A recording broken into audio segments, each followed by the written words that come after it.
Alors, j'ai entendu hier une émission sur Radio Notre-Dame, je crois, concernant le transhumanisme. Alors c'est intéressant, bon c'est dommage que je n'ai pas enregistré cette émission, enfin, j'en m'en fais l'écho. Les propos qui sont tenus sont tout à fait intéressants à analyser. Je vais essayer de les restituer très grossièrement, mais ces propos qui sont assez surprenants quand on y pense, et en même temps apparemment banals. C'est-à-dire, l'homme, l'éducation, c'est beaucoup plus important que de trafiquer l'ADN ou de trafiquer l'anatomie des gens. Alors, c'est un peu embêtant comme position,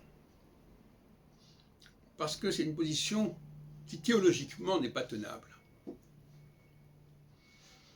Théologiquement, nous devons respecter l'œuvre des dieux, ou de Dieu comme on voudra, des Elohim comme on voudra. Et les dieux, eux, ils font pas de l'éducation, ils font de la formation. Quand on lit Jérémie 31, il est bien dit que la nouvelle alliance, on va programmer les gens pour qu'ils ne puissent pas désobéir. Relisez le verset 31 du chapitre 31 de Jérémie, qui est repris d'ailleurs dans l'Épître aux Hébreux du Nouveau Testament. Je sais plus, à la fin, je crois, de l'Épître. Et donc finalement, il y a une sorte d'humanisme qui est exposé sur Radio Notre-Dame, où non, finalement, il faut que ce soit nous qui faisions l'éducation des gens et que nous n'avons pas à programmer. C'est une protestation, ça.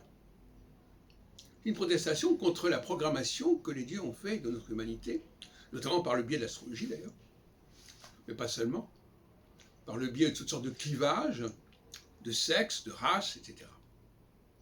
Et là, il y a un nouveau discours qui curieusement d'ailleurs, un nouveau discours qui voudrait que l'homme soit maître de son destin et que tout ce qui est technologique, d'ailleurs entre parenthèses, l'homme est capable aussi de technologie, est déconseillé. Peut-être parce que c'est une façon de dire que l'homme se prendrait pour Dieu. Allez savoir.